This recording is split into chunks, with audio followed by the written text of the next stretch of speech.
World war 2 के बाद आजाद हिंद फौज का क्या हुआ?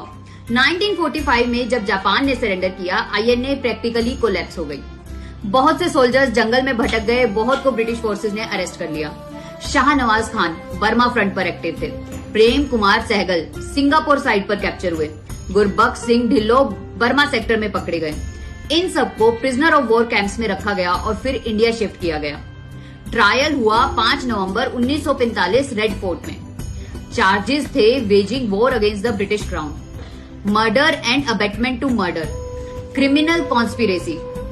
ब्रिटिश का लॉजिक सिंपल था, ये लोग पहले ब्रिटिश इंडियन आर्मी के ऑफिसर थे, फिर उन्होंने साइड चेंज करके ब्रिटिश के खिलाफ ही बंदूक उठा ली। उनके हिसाब से ये ट्रीजन था, लेकिन इंडियन पब्लिक के हिसाब से ये देशभक्ति थी। सबसे ड्रामेटिक मोमेंट था जब जवाहरलाल नेहरू बैरिस्टर की ड्रेस पहनकर डिफेंस टीम में खड़े हो गए।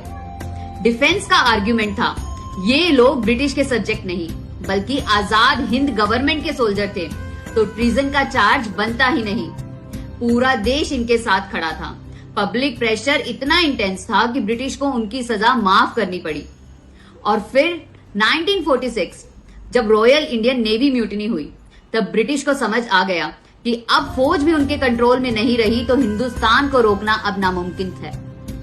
शायद इसीलिए कुछ हिस्टोरियंस मानते हैं कि आजादी की घड़ी 1947 में नहीं बल्कि 1945 रेड फोर्ट में सेट हो चुकी थी। ऐसे और वीडियोस के लिए फॉलो अनफिल्टर्ड इंडिया।